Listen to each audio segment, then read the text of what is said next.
proportion. The inverse proportion is a relationship between the x and y. When the x is increasing, the y is decreasing. So the formula that describes this relationship is the y equals k over x. The second formula that I'm going to use in this exercise is the direct proportion formula, which I show on the whiteboard as y equals k times the x. This is a relationship between the x and y. When the x is increasing, the y is increasing. The y is increasing as well. So the k is the constant of proportionality. And let's see how we use these formulas to solve this problem I have on the whiteboard.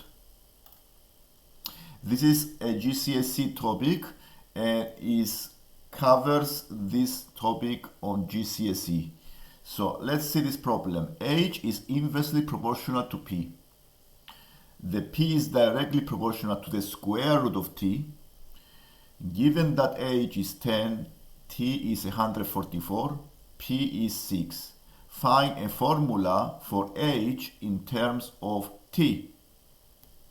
So first thing we need to do here to solve the problem is to prepare the equations of inverse and direct proportion according to this problem.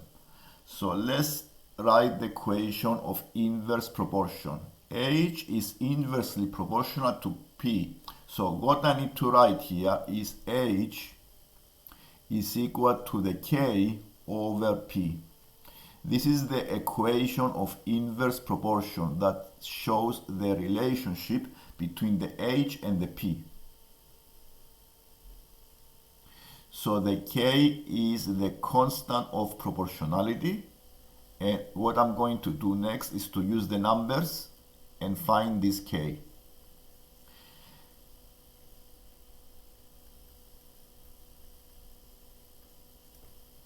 So the H is 10 and the P is 6. So using these numbers H and P and solving this equation, I can find the value of K and make the formula more specific to this problem, to this relationship between the H and the P. Now solving this equation, the K is 60. Having found the K, I can use this value of K into the equation. And now the H is 60 over P. And now my equation is more specific to this data. This is one equation we found using the formula. The second step here is to find the equation of indirect proportion, because you have the P and the square root of T is directly proportional. So the equation we need to write here is P is equal to K times the square root of T. And this is relevant to the formula we have on the direct proportion, because the direct proportion, the general formula is y equals kx.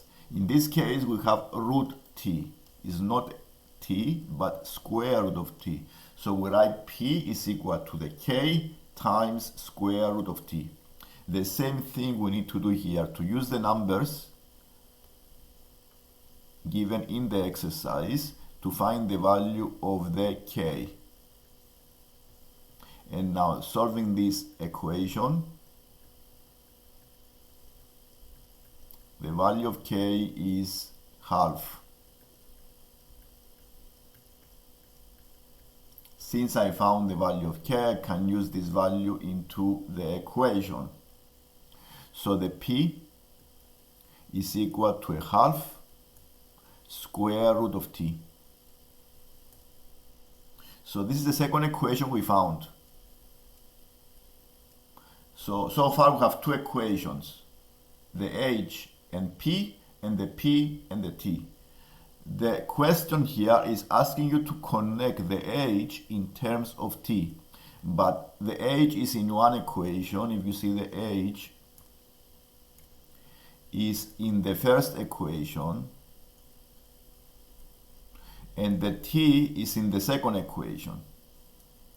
So what I'm going to do is to use substitution, and by substitution you can see that I connect the two equations together. So the h, I use substitution by using substitution here. Substitution. I can connect the two equations together and make h in terms of t. So the h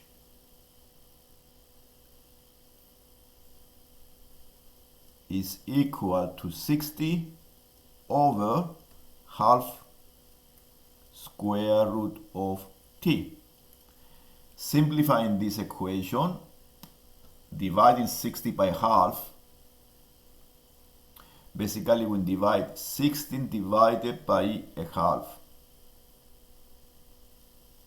and 60 divided by half is 120.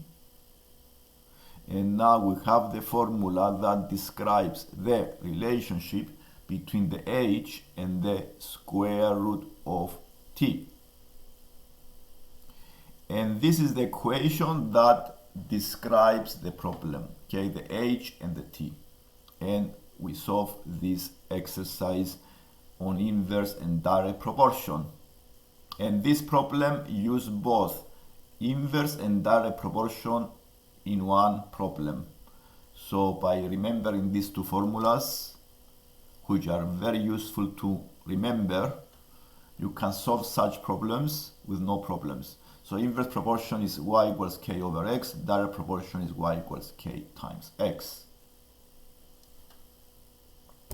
This is the end of the lesson. If you want more topics like this, you can subscribe and you can